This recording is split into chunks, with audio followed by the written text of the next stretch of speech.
Muito boa noite. Um conjunto de factos e suspeições no sistema do Poder Judicial e que levaram o Presidente da República a tornar público um comunicado de imprensa, causando imediatamente uma reação da Procuradoria-Geral da República, leva igualmente a divisão a acolher a opinião de renomadas personalidades que integram ou integraram o Poder Judicial e não só. É o caso do convidado desta noite. É uma destacada e reputada figura da Academia e do Ensino do Direito. Tem o diploma de doutor em Direito pela prestigiada Universidade de Coimbra e é professor catedrático da Universidade Agostinho Neto. Já foi bastonário da Ordem dos Advogados e juiz conselheiro do Tribunal Constitucional. Mais ainda, coordenou em 2012 a Comissão para a Reforma da Justiça e do Direito, tendo conduzido a elaboração das leis sobre a organização jurisdicional e as leis sobre o Tribunal Supremo, Tribunais da Relação, Tribunal de Contas, entre outros. De resto, é um servente público que esteve praticamente em todas as reformas da Justiça até 2022. Professor Raul Araújo, muito boa noite, obrigado por aceitar o nosso convite.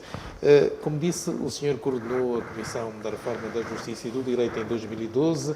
Naquela altura, 2 anos depois da aprovação da Constituição da República, que foi promulgada pelo antigo Presidente José Eduardo dos Santos, a 5 de fevereiro de 2010, que vícios é que havia, que reformas é que foram feitas entre 2012 e 2014?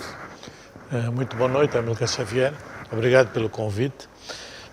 Efetivamente, eu coordenei a Comissão de Reforma em 2012 na sequência de trabalhos anteriores, entretanto, feitos. Portanto, eu fiz parte das várias comissões de reforma da Justiça que foram criadas desde a primeira, em 2002, 2003, se não me engano, e houve uma, em 2005, se a memória não me falha, a pedido de Sua Excelência, o Presidente da República, a Faculdade de Direito fez um estudo em colaboração com o Centro de Estudos Sociais de Coimbra, da Universidade de Coimbra, um estudo sobre a justiça em Luanda, quer a justiça formal, quer a justiça informal, a justiça costumeira, chamemos assim. Essa obra tem um prestígio bastante grande, é muito conhecida fora do país e até objeto de estudo em várias universidades. Posteriormente, em 2011, eu era na altura, estava a dirigir a Faculdade de Direito na Universidade Agostinho Neto. Esta instituição fez um protocolo com o Ministério da Justiça, na altura dirigido pela ministra Guilhermina Prata, para trabalhar num processo de reforma dos diplomas da reforma da Justiça. E é assim que em 2000 e início de 2012, nós apresentamos à senhora ministra todo o projeto dos vários diplomas, os vários projetos, que foram enviados ao Sr. Presidente da República, e ele diz que este era um assunto que iria ser retomado após as eleições de 2012. Feitas as eleições, 2012, portanto, depois das eleições, portanto, fui indicado para coordenar a comissão para dar sequência aos trabalhos que já tinham começado a ser feitos pela Faculdade de Direito da Agostinho Neto, que eu tinha coordenado também esses trabalhos, e os anteriores. Portanto, digamos que a Comissão de 2012 é uma sequência dos trabalhos. E fomos assim andando nas várias comissões, mas devo realçar, para ganhar tempo, que a última Comissão de Reforma da Justiça, criada já no consulado do Presidente João Lourenço, dirigida pelo Sr. Ministro Queiroz, foi aquela que, de facto, conseguiu um impulso maior na aprovação dos vários diplomas. Portanto, nós conseguimos juntar uma série de diplomas, muitos deles já estavam em estado avançado dos trabalhos anteriores, e assim conseguiu-se, a nível da reforma legislativa, avançar-se bastante mesmo.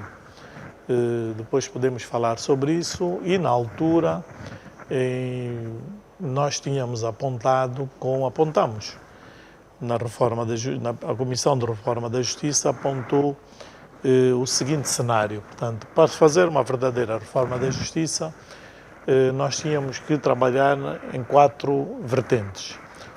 Uma primeira reforma legislativa, que o trabalho estava a ser feito. Uma segunda, que é a necessidade de se arranjar instalações e condições de trabalho condignas para os tribunais, que nós entendemos que todos esses aspectos têm que estar intimamente interligados. A terceira, a formação permanente dos magistrados judiciais, magistrados do Ministério Público, oficiais de justiça. E a terceira, o apetrechamento dos tribunais. A quarta, sim. O apetrechamento dos tribunais dos meios tecnológicos para o seu trabalho, portanto. Mas decorridos esses anos todos, professor, os problemas continuam. Exatamente. Aliás, hoje, os administradores da justiça que se manifestaram silenciosamente a manifestar. Infelizmente, nós temos conseguido avançar apenas, de alguma forma, na reforma legislativa. Os outros itens, infelizmente, não. Em 2018 ou 2019, começaram-se a implementar os tribunais de comarca, a criação dos tribunais de comarca e, posteriormente, os tribunais da relação, mas os tribunais de comarca foram basicamente a transformação dos tribunais que existiam, com as condições que tinham, em tribunais de comarca. Portanto, não houve, salvo raras exceções, uma melhoria significativa nas condições de trabalho dos magistrados, quer judiciais, quer do Ministério Público e dos oficiais de justiça. Sim. Mas, professor, coordenou a Subcomissão para a Reforma Judiciária. Eu pergunto, qual é o estado-geral da Justiça neste momento, tendo em conta o trabalho que coordenou? Eu penso que é uma reforma que está muito incompleta. Portanto, infelizmente, nós, ao longo já vamos em 20 anos de processo de reforma. Mas quem quer que se mantenha incompleta, Sr. Professor? Eu acho que, e tenho dito isso, e às vezes com algumas incompreensões, o que são normais, é uma questão de vontade política. Portanto, eu entendo que, por exemplo... Quando diz vontade política, quer dizer o quê? Quero dizer que o Poder Executivo tem que assumir que os tribunais são uma necessidade premente para o sistema democrático do país, para o sistema de funcionamento do país. Hoje, por exemplo, abriu o ano judicial, mas não tivemos, digamos, a abertura feita pelo Presidente da República, porque foi adiada. Sim. Mas o que é que se lhe oferece dizer em relação a isso? Eu acho que, vamos lá ver, eu conheço bem o trabalho que tem sido feito. O Conselho Superior da Magistratura Judicial tem um órgão que eu coordenei durante o tempo que esteve como presidente, o conselheiro presidente Rui Ferreira, e que continua a desenvolver a sua atividade. Tem feito um esforço muito grande no sentido de criar as condições melhores para os novos tribunais funcionarem. Mas não é fácil, quer dizer, se não há dinheiro, não há... Depois não é... São instalações, por exemplo, a lei orgânica dos tribunais de jurisdição comum prevê, já com a nova reforma da lei, prevê a existência de 61 ou 62 tribunais de comarca. Estão criados e funcionam metade desses tribunais. A outra metade não funciona porque não existem instalações para esses tribunais. Portanto, não existe. Por exemplo, é possível ficarmos em Luanda. Luanda tem os municípios mais populosos do país. É o caso de Viana e de Cacoaco. E não tem um tribunal de comarca, porque não tem instalações para esses tribunais funcionarem. Portanto, como é possível que a província de Luanda, que tem os municípios com maior densidade populacional do país, não tenham tribunais a funcionar de comarca porque não tem instalações? Será que não é possível arranjar instalações para esses 2 tribunais? E Kazenga, que também a nova lei já prevê que o município de Kazenga tenha um tribunal de comarca, e prevê-se também que agora o município de Catete tenha um tribunal de comarca. É assim tão difícil criarem-se instalações condignas para funcionar nos tribunais de comarca? Nós temos em Luanda o Tribunal... Sr. Professor, vamos só fazer um curtíssimo intervalo com o valor comercial e já voltamos, porque os nossos anunciantes pagaram para que esta hora pudessem ser anunciados. Então, é um curtíssimo intervalo, não sei daí. Já voltamos. Estamos à conversa com o professor Dr. Raul Araújo e estamos a falar do estado da justiça no nosso país. Sublinho que o ano judicial 2023 abriu hoje.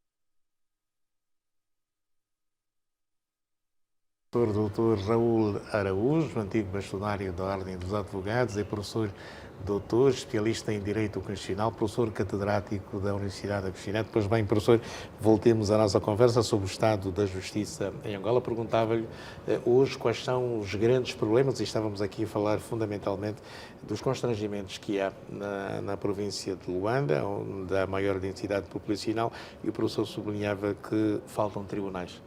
Sim, sim. E aquelas ainda existem, eu ia falar do Tribunal de Comarca aqui mesmo ao lado de Belas, Tribunal de Comarca de Belas, tem condições bastante precárias de funcionabilidade. Portanto, parece-me que é preciso fazer um investimento muito sério em várias variantes para termos os tribunais a funcionar. Por um lado, instalações condignas, funcionais, com meios para o funcionamento e para que os juízes, os procuradores e os oficiais de justiça possam desempenhar cabalmente as suas funções. Um outro aspecto que também foi visto durante todo este processo, e os diplomas estão preparados, e eu vejo que hoje foram objeto até do protesto, de uma chamada manifestação silenciosa dos juízes e procuradores e oficiais de justiça, são questões que nós vimos na altura e já temos diplomas prontos para serem vistos e aprovados. Já tínhamos vistos no anterior governo e que presumo que vão ter sequência no atual governo, que tem a ver com, por exemplo, no que se diz respeito aos oficiais de justiça, está proposto um decreto presidencial que vai regular o estatuto desses funcionários, porque eles, de facto, precisam de um estatuto que defina a sua carreira, por um lado, e o estatuto remuneratório, por outro lado. Está proposto também uma modificação do estatuto dos magistrados judiciais e também do estatuto dos magistrados do Ministério Público, 2 novos estatutos, e os respectivos estatutos remuneratórios. Portanto, Mas como é que o Sr. Professor se sente? Um reformador que esteve em todas as comissões para a reforma do direito e da justiça. O nosso país está há 21 anos em paz, quer credibilizar as instituições e não consegue, fundamentalmente, as judiciais. Como é que o senhor se sente? Com uma frustração bastante grande, mas a acreditar de que devemos continuar a insistir para que o processo não pare. Portanto, é verdade que às vezes uma pessoa fica com vontade de procuradores e oficiais de justiça saem à rua, manifestam-se. Tem razão, porque de facto trabalham-se em condições muito difíceis. Principalmente se compararmos com outros funcionários do Estado, a outros níveis. Eu não estou a dizer que os outros funcionários do Estado, das administrações municipais ou instituições provinciais, as condições sejam muito melhores que a dos tribunais, mas de certeza que são, em alguns aspectos, funcionais. E se nós queremos, e costuma dizer-se que um Estado de Direito, o seu suporte são os tribunais. Se os tribunais não funcionam, não há Estado democrático de Direito, não há Estado democrático nenhum e não há paz social. O que é que o professor pensa sobre a gestão financeira dos tribunais? Esse é um aspecto que nós temos conversado bastante, há propostas bastante... Por um lado, eu defendo e tenho defendido de que a verdadeira independência dos tribunais só se consegue quando se concretizar a sua independência, ou a independência no sentido da autonomia de gestão orçamental. Portanto, está-se a trabalhar neste sentido. Infelizmente vão surgindo alguns problemas em que depois se tenta pôr em causa essa gestão autónoma dos tribunais, não pelos juízes, mas por órgãos próprios que têm que ser regulados. Por exemplo, existe uma proposta concreta no sentido da nova lei do Conselho Superior da Magistratura Judicial, que prevê uma estrutura para este órgão que lhe vai dar competências técnicas para ele desempenhar as funções de órgão, digamos assim, não chamaria de supervisão, chamemos assim, de todo esse processo de funcionamento autónomo da parte administrativa e financeira dos tribunais. Coloca-se uma questão séria que tem a ver com os cofres. Mas porquê que aqui no nosso país os juízes praticam atos de administração financeira, professor? Isso é uma questão que nós temos que repensar seriamente. Eu entendo Nós estamos a ver isso no Tribunal de Contas, estamos a ver no Tribunal Constitucional. Eu entendo que o caso do Tribunal de Contas, o caso do Conselho Superior da Magistratura Judicial, com os cofres dos tribunais, porque nós lutamos muito para a criação do cofre dos tribunais, decidiu-se depois que não devia ser apenas um cofre geral dos tribunais mais 2, e não confundamos com o cofre geral da Justiça. Mas os vice-presidentes mexem nos cofres? Pois é, porque os seus estatutos não estão aprovados ainda. Portanto, eles estão a funcionar sem um estatuto próprio. E o que faz com que, não estando eles a funcionar com um estatuto bem definido em termos de competências, haja alguma confusão na sua forma de gestão. Portanto, eu entendo que quando nós estamos a falar de dinheiros públicos, não importa saber se são tribunais, se é administração pública, se é empresa pública ou qualquer outro órgão. Mas quem é que devia fazer o controle externo, digamos assim, desta atividade financeira dos tribunais? São os órgãos que têm competência para o efeito, nomeadamente o Ministério das Finanças. E porquê é que não o fazem?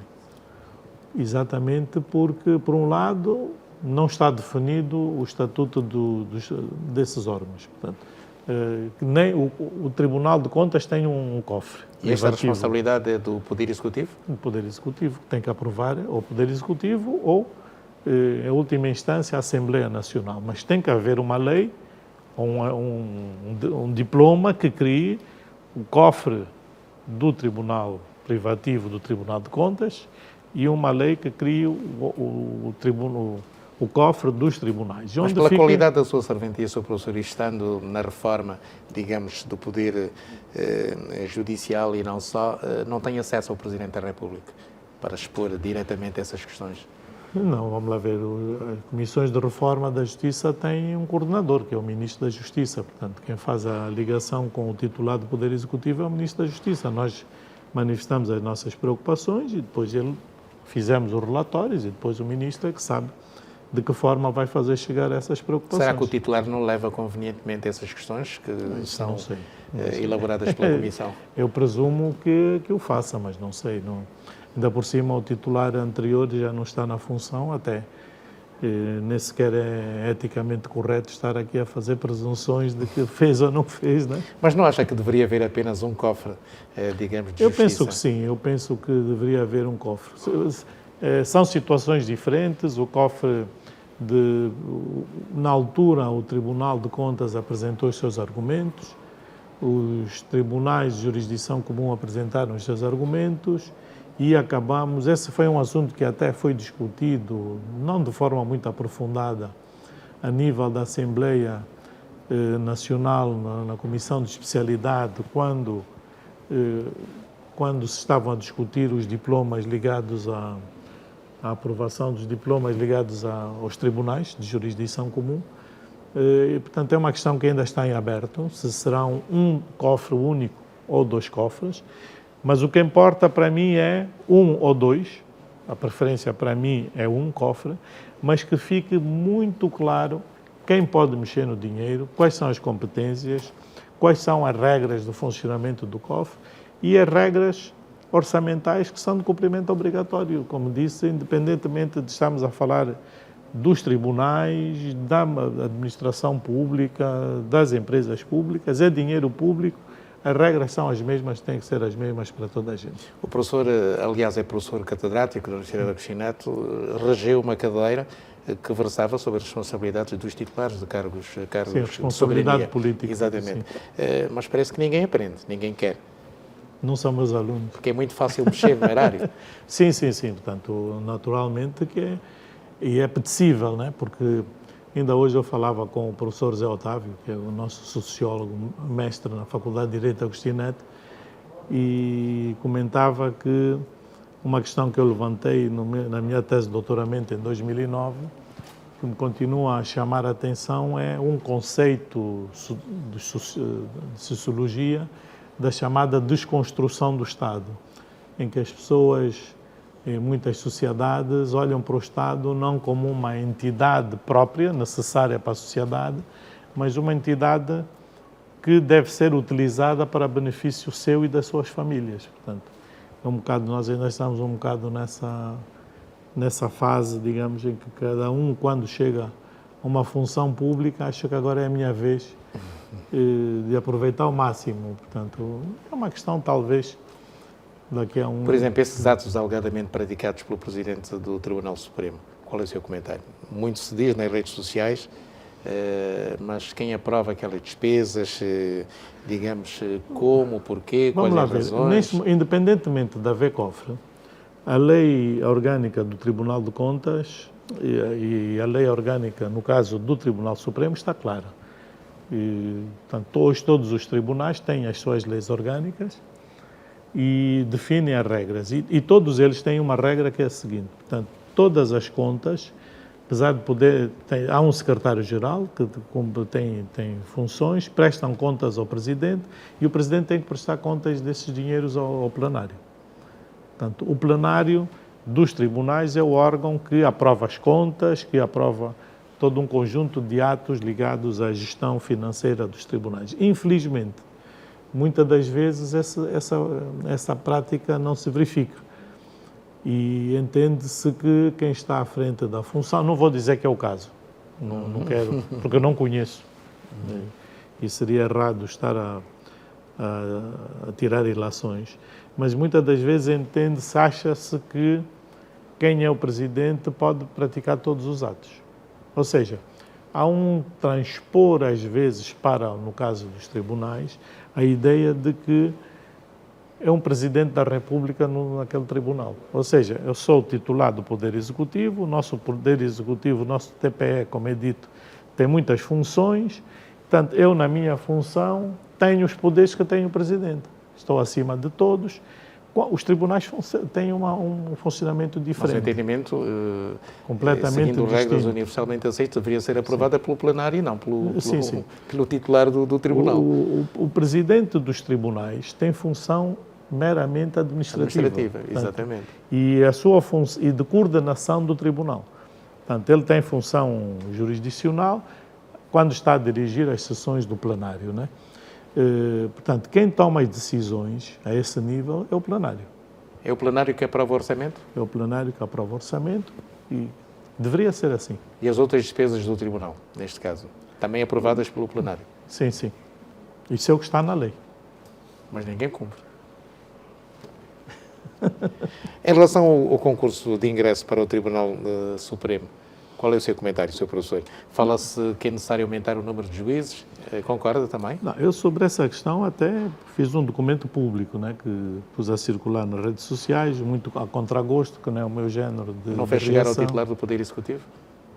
Não, fiz chegar, não sei se lá chegou, mas eu publiquei mesmo nas redes sociais diretamente, acho que agora é a via de comunicação, né?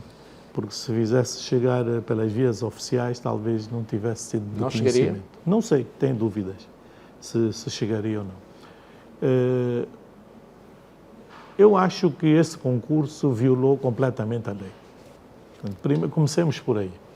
Portanto, a nossa lei, a Lei Orgânica do Tribunal de Contas a Lei Orgânica do Tribunal Supremo tem uma norma que define os critérios, as formas de captação do recrutamento, melhor dizendo, dos juízes para o Tribunal Supremo. Portanto, e é muito clara. Como se decidiu contra a vontade daquilo que se sugeriu, mas foi assim que se... Porque uma coisa é os técnicos proporem uma coisa, outra coisa é a decisão tomada. E a decisão que foi tomada pela Assembleia Nacional, portanto está assim consagrado na lei, foi o aumento dos juízes do Tribunal Supremo para um máximo de 31 ou 32 juízes, não me lembro agora muito bem. Tenho aqui a lei, mas agora não me lembro. Mas há pouco o professor falava dos tribunais de relação, mas por que aumentar o número de juízes quando nós temos o Tribunal de Relação? Essa é uma das questões que eu sempre coloquei. Portanto, eu sempre defendi. Colocou a quem, professor? Coloquei a nível da... Não, coloquei a nível da Comissão de Reforma. Coloquei e defendi essa posição. Esta sua Comissão de Reforma que o professor Corundon? Esta última, exato, já no tempo do atual presidente. Falei várias vezes com o Sr. Ministro da Justiça e quando foi o processo à Assembleia Nacional para a aprovação da lei, defendi exatamente o mesmo ponto de vista.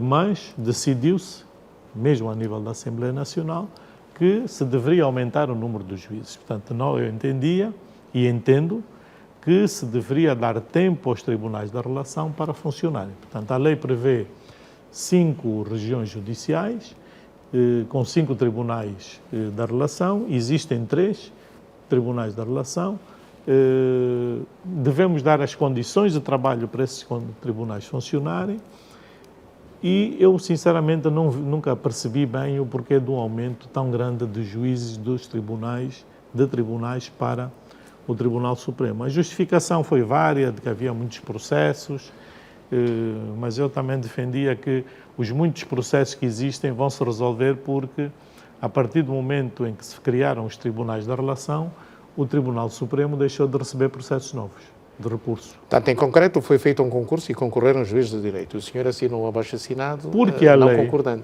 Porque a lei diz expressamente que para este concurso extraordinário, que iria ser feito para preenchimento dessas vagas, há um artigo da Lei Orgânica do Tribunal Supremo que diz expressamente quem pode concorrer e diz que tem que ser juízes e desembargadores.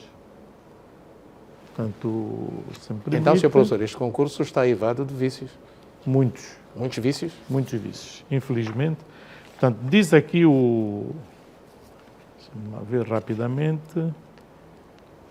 O artigo 50... Isso obrigava o Presidente da República a não nomear nem a conferir posse, neste caso. O grande problema é esse, é que eu estou a falar da Lei 2/22, de 17 de março, que é a Lei Orgânica do Tribunal Supremo, que tem nas disposições transitórias, finais e transitórias, o artigo 55, que diz o seguinte: requisitos para o concurso de ingresso no Tribunal Supremo.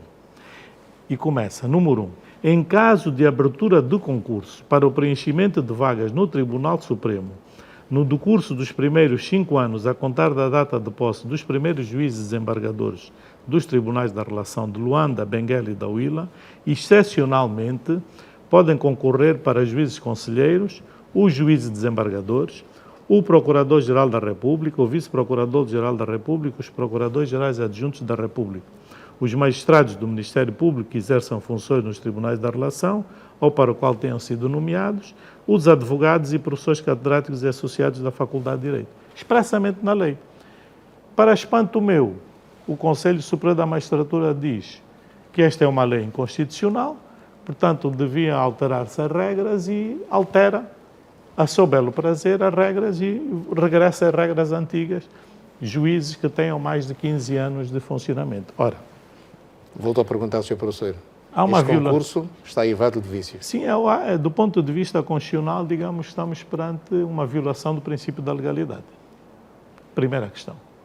É uma violação do princípio da legalidade, desde logo, do ponto de vista constitucional, estamos perante uma inconstitucionalidade. Do ponto de vista legal, estamos perante uma ilegalidade que não... E eu espero que haja o bom senso a nível da Presidência da República de se aconselhar o Sr. Presidente da República a não dar posse a quem tenha concorrido para esse concurso, independentemente da boa vontade de cada um, porque desde o princípio está a chamar a atenção para a ilegalidade desse concurso. E o porquê que a lei adotou esse critério? Porque os tribunais têm uma hierarquia. Portanto, nós temos tribunais de comarca, tribunais de relação, Tribunal Supremo. E a hierarquia é juiz de direito, juiz desembargador, juiz conselheiro. Portanto, eu não posso aceitar que numa altura em que já temos juízes desembargadores, haja juízes de direito a irem diretamente para juízes conselheiros. Ou seja, vamos supor, felizmente a Força Armada não tem essa figura das eleições, mas vamos supor que é permitir que um sargento possa ir diretamente para ser general sem seguir a sua carreira. Ora, isso é inadmissível. Quer dizer, podem apresentar as justificações que quiserem, mas nada pode permitir que haja uma subversão do sistema. Nós estamos a pôr em causa o sistema. Porque, então não havia mesmo condições para a abertura solene do ano judicial? De facto, há situações, quer dizer, só para terminar essa ideia. Quando se criou os tribunais da relação, houve uma preocupação em fazer-se um concurso para juízes, para juízes desembargadores. E foi um concurso que, com as polémicas que existiram ou não, mas foi um processo que correu bem. Digo, houve polémicas, normal, e há sempre, mas o sistema judicial, conseguiu, e toda a gente foi livre de concorrer, né? Passaram para juízes desembargadores aqueles que, pelo menos na prática, pareceram-nos ser os melhores juízes que neste momento existem no país. Esses estão no Tribunal da Relação. Então, quem não passou para juiz desembargador, como é que um juiz de direito que não conseguiu ser juiz desembargador, agora vai para juiz conselheiro? Nós estamos a dizer aos juízes desembargadores e ao sistema judicial, então não vale a pena terem atenção o que a lei diz e não vale a pena terem atenção todo o sistema que tem que existir.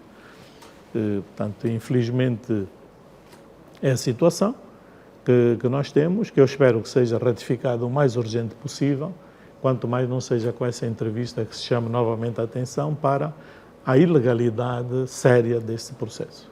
Professor, em relação ao Tribunal de Contas, que é o facto que está a marcar tanto esta agenda e este início da abertura do ano judicial, o que é que o senhor sabe sobre o que se passa de facto no Tribunal de Contas? Nós, no começo do nosso jornal, já tivemos, o privilégio de conversar sobre isso. Produziram-se, várias narrativas, desde o momento em que o Presidente da República convida a Presidente do Tribunal de Contas para colocar o cargo à disposição, não faz, ela solicita sim a jubilação antecipada, o Presidente não concorda, acho que produziu uma segunda nota, depois do Presidente da República ter feito, fazer-se ouvir por via da nota da Presidência da República, surge a Procuradoria-Geral da República notificar e, portanto, ia constituir arguida a Presidente do Tribunal em pleno exercício de funções. Estamos aqui perante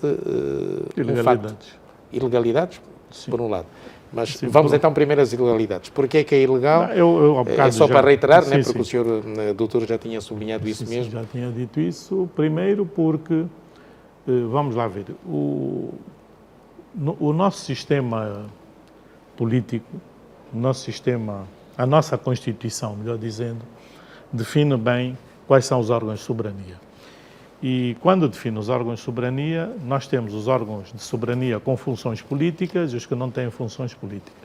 Os órgãos de soberania com funções políticas é o Presidente da República e a Assembleia Nacional, sem funções políticas, os tribunais. Portanto, têm como função principal a administração da justiça. Portanto, que têm um funcionamento, de igualdade horizontal, todos os três entre si, portanto, Presidência, facto, Assembleia e Tribunais. Esses três poderes clássicos faz muita confusão aos administradores da República. Muito. E porquê? Porque nós ainda não conseguimos ultrapassar, em muitos casos, o sistema de governo de 75, do ponto de vista, pelo menos, psicológico. Nós viemos de um sistema de partido único, muitos de que hoje estão nessas funções vêm, tal como eu vim. Portanto, não me vou colocar fora do barco. Mas a construção do Estado Democrático e de Direito, este pilar já leva 31 anos. Sim. Portanto, e 1992 é antigo, já passou A bastante culpa ainda é tempo. da Agostinho Neto? Nós tínhamos um sistema de governo de 75 em que o MPLA era a força motriz da sociedade e do Estado. Era assim que estava no artigo 3º ou 2º da Constituição.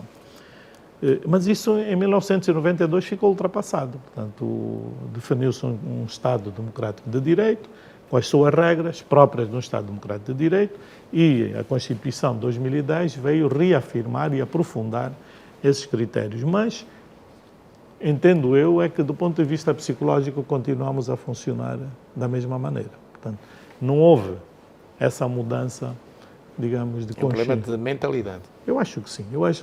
E continua-se a pensar, porque era assim até 1992.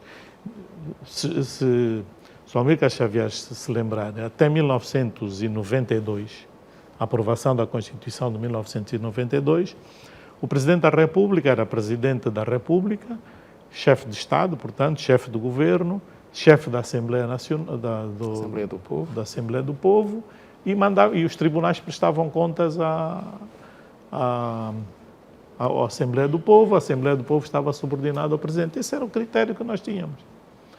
Bom, era um Luís XIV, não é? Portanto, o Estado sou eu. Mas hoje, decorridos esses anos, não é, quer dizer, por quer-se fazer a crer que o Presidente da República atual é também Luís XIV. Sim, pois, e não é, nós não estamos num Estado absolutista.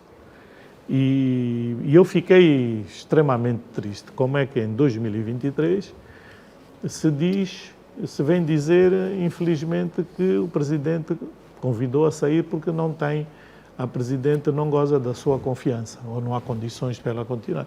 Portanto, os Presidentes dos tribunais não têm que ter confiança política de ninguém, de nenhum órgão.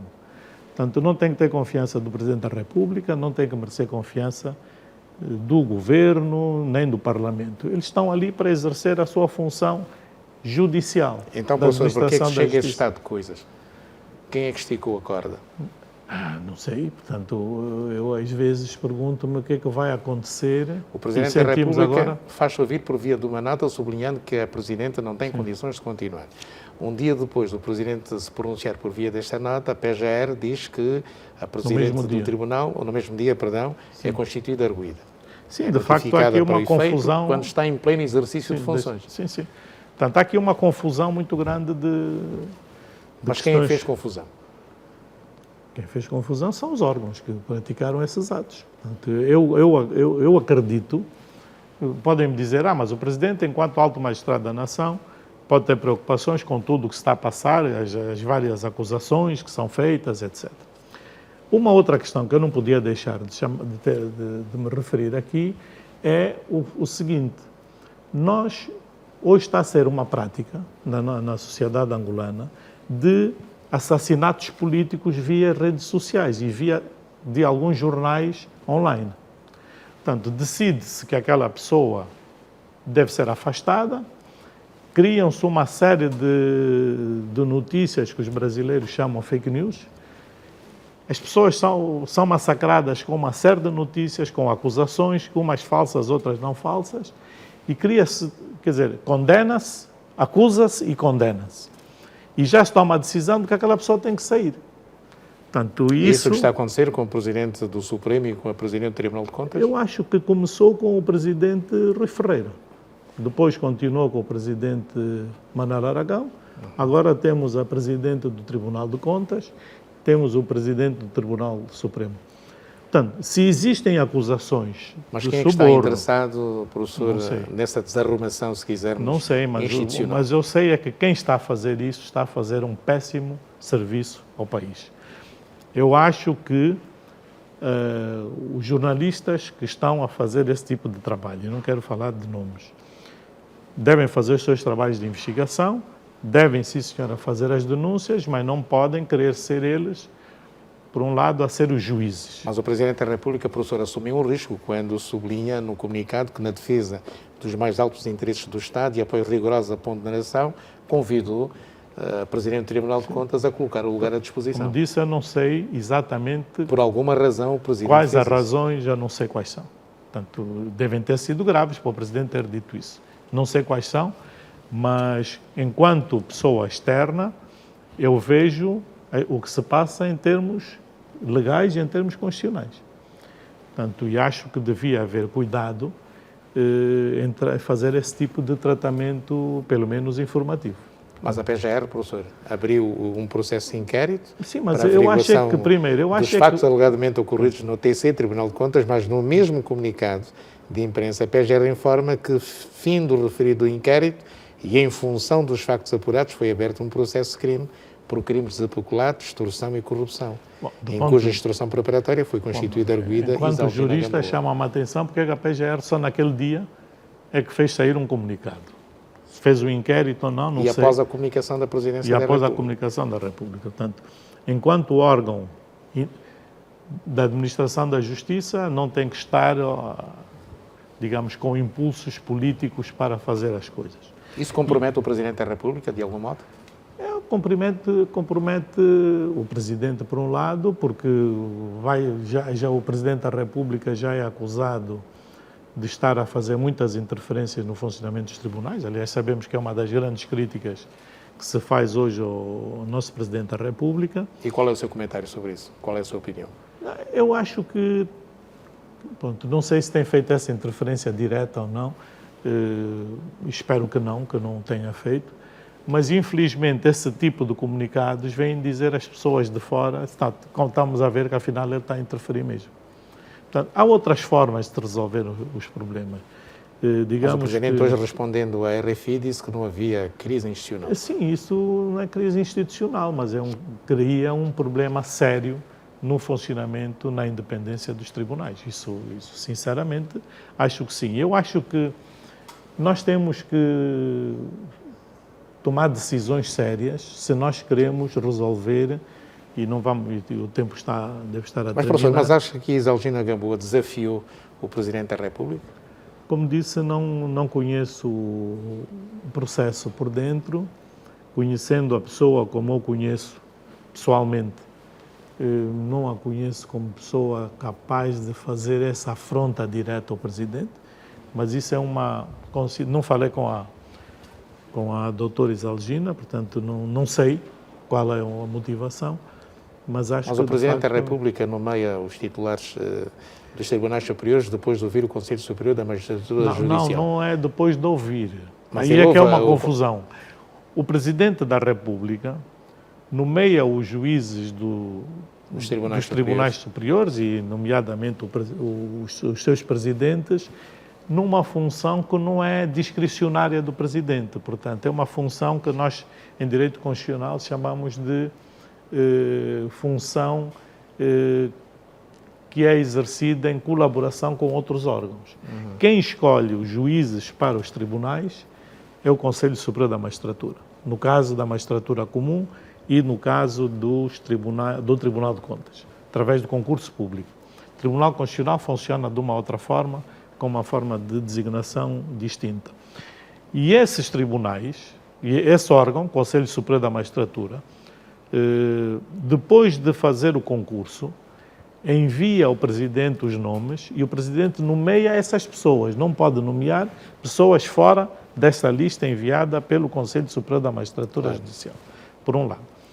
Em relação ao Presidente do Tribunal de Contas, concretamente, o Presidente, dentre os juízes, através de regras que a própria lei orgânica e do processo do Tribunal de Contas estabelece, define a forma, os critérios para a nomeação do juiz-presidente daquele tribunal. Portanto, e essa é a sua função. Mas o facto de nomear não lhe dá competência para exonerar ou demitir, porque... Mas podia ter ouvido o Conselho.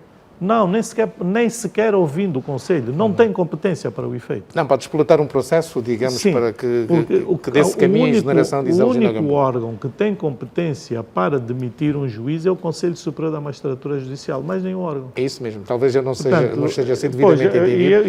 E para não haver dúvidas, eu vou dizer o que é que está aqui, o artigo 184 da nossa Constituição. Conselho Superior da Magistratura Judicial. Número 1. O Conselho Superior da Magistratura Judicial é o órgão superior da gestão e disciplina da Magistratura Judicial, competindo-lhe em geral A linha A, apreciar o mérito profissional e exercer a ação disciplinar sobre os magistrados judiciais. Portanto, essa é uma competência exclusiva do Conselho Superior da Magistratura Judicial. Mais nenhum órgão pode fazer. Bom, e como é que vamos sair desta, professor? Não, já saímos. Agora, O Presidente aceita, o Presidente aceita, agora o processo decorre normalmente, pelo menos de sirva, para que nos próximos processos já não haja repetição de situações deste género. É o mínimo que uma pessoa pode pedir. E conselhos Agora, daria aos dois poderes, a Presidência da República... E que sejam mais ponderados nesse tipo de que haja ponderação. Tem muitos juristas lá dentro e que aconselhem, o Sr. Presidente não é jurista, mas que aconselhem a que atos é que devem ser praticados de acordo com a Constituição. Juristas capazes de, digamos... E até os têm bastante bons, profissionalmente e técnico. Agora, só para terminar esta ideia, não sei se vai fazer essa pergunta ou não, mas a questão que se coloca é como é que nós vamos resolver, então, esta crise que nós temos. É a pergunta que eu coloquei ao professor. É a pergunta que eu coloquei ao professor e me está a fugir. Não, estava a tentar explicar a questão. Agora, eu acho que nós temos num quadro, espero que não muito distante, de uma revisão constitucional, se faça uma reforma na forma de designação dos juízes. Eu já apresentei essa proposta a nível da Assembleia Nacional, quando estávamos a discutir alguns diplomas sobre os tribunais. Portanto, eu acho que nós temos que criar materialmente todas as formas de afirmar a independência do Poder Judicial, dos órgãos do poder político. E como é que uma das formas é acabar com, se é a minha perspectiva, com, primeiro, mandatos longos dos juízes presidentes. Portanto, cada juiz presidente de um tribunal superior tem um mandato de 7 anos, não renovável. E eu acho que os juízes nos tribunais superiores não deviam ter um mandato tão longo. Se devia fazer mandatos curtos, de 2 anos, rotativos entre os juízes. Aliás, é uma solução que nós já temos. Esses mandatos são a francesa, do final do século XX. Nós hoje já temos na lei dos tribunais de comarca e do Tribunal da Relação, os juízes presidentes dos tribunais da relação, começamos por aí, têm um mandato de 3 anos, não renovável e rotativo, de acordo com a antiguidade. Portanto, acabamos, por um lado, com a ideia de que eu sou presidente e mando mais que os outros, não é? E ele, acabou o mandato, continua como juiz, normalmente, não deixa de ser juiz. Portanto, as regras que estabelecem o Estatuto da Magistratura Judicial continuam. Portanto, é um mandato, é uma função, terminou a função, 3 anos, continua a sua atividade como juiz. Não lhe dá um estatuto diferente e também evita a grande crítica que se faz da interferência, digamos assim, do poder político, e nomeadamente do Sr. Presidente da República, na nomeação dos juízes presidentes. Portanto, eu acho que essa é uma questão que deve merecer uma análise ponderada, e eu digo que tem que ser revisão constitucional, porque a Constituição é que estabelece o mandato dos juízes presidentes e a forma de designação que diz que dá essa competência ao Presidente do Tribunal Constitucional. Aliás, de qualquer modo, eu quero corrigir aqui e queria que o professor me ajudasse para uma compreensão da nossa opinião pública. A renúncia de Isalgina Gamboa foi feita, portanto, antes da PGR ter emitido o comunicado. A renúncia dela foi feita no período da manhã e, portanto, só depois é que a PGR produziu o comunicado. Feita ontem. Então, se assim está feita a correção. Portanto, eu, do ponto de vista de informação pública, que é aquela que eu tenho, vi ontem o comunicado da Procuradoria-Geral da República e hoje, há bocado, a informação da renúncia da juíza presidente do Tribunal de Contas. Bom, agora quem vai controlar as contas do Tribunal de Contas? Há uma vice-presidente, até ser nomeado o novo presidente do Tribunal de Contas, a vice-presidente assume a presidência do Tribunal. Credibilidade das instituições, do Poder Judicial, postas em causa? Bom, naturalmente que sim. Portanto, esse tipo de situações não é nada a credibilidade das instituições. Portanto, nós temos... E isso é extremamente negativo, porque começamos depois a pensar erradamente que todos os juízes são iguais. São iguais no sentido de que toda a gente não é honesto.